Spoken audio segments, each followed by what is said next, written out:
All right, today I'm going to be showing you how to do a valve adjustment on this Honda 500. This is a 2011 model.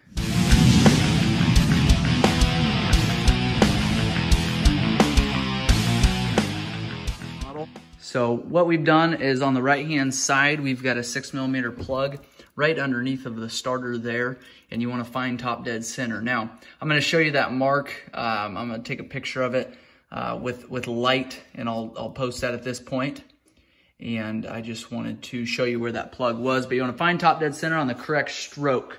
So there's top dead center compression, which is where you want to be, and they call that TDCC, top dead center compression.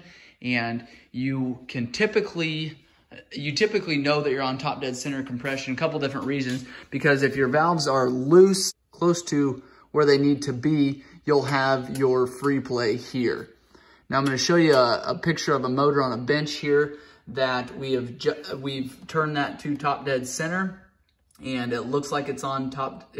You can see the piston down through the spark plug hole, and it is clear at the top, but you're not on the correct stroke. You want to turn that one more time around, find the top dead center mark again, and that will be your top dead center compression as long as your valves are loose. You can see here, you can hear here, the tapping noise there. These valves are extremely loose. The intake on this model needs to be 0.006. The exhaust needs to be 0.009. Typically it's plus or minus 1, but on this model, exhaust is actually pretty loose, and so you want to make sure that you do the 0.009. That way you are within the specs there.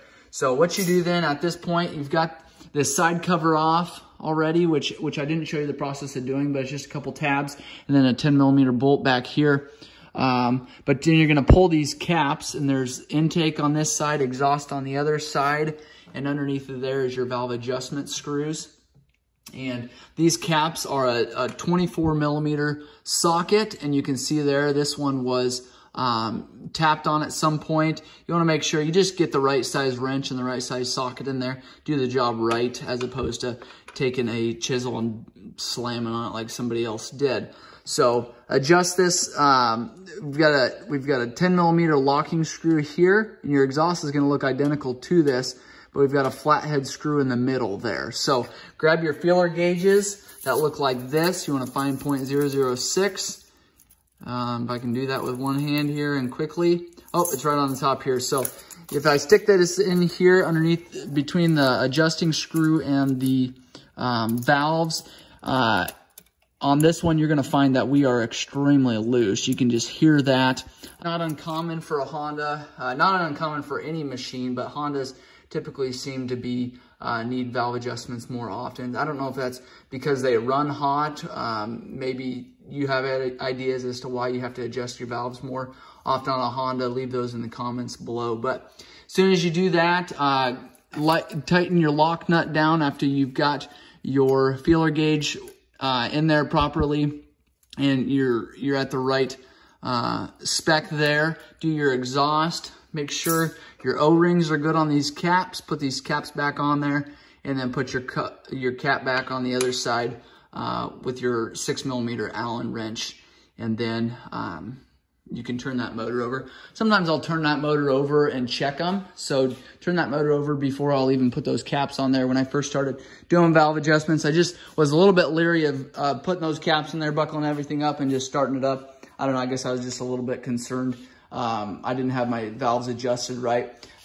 Now I don't need to do that. I just make sure they're done right the first time, but never hurts if you're not totally sure. You can just even turn it over by hand slowly. Make sure valves aren't gonna hit.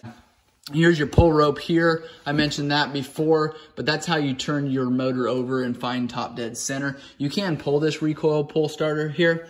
It's just a handful of 8 or 10mm bolts. I can't really see. 8 or 10mm bolts there around that cover, probably 5 of them or so. Pull that off, and you'll see here what it looks like underneath. Here's a motor that we're working on, but this is underneath here. Here's your top dead center window here. That's how you find top dead center, is in that window there. Again, you saw the picture of this motor here on top dead center, but that's what your motor looks like tore down, and we're getting ready to rebuild this one. So that's valve adjustment on a Honda 500. If you got questions or comments, make sure you leave those below. If this video has been helpful, make sure you subscribe and like.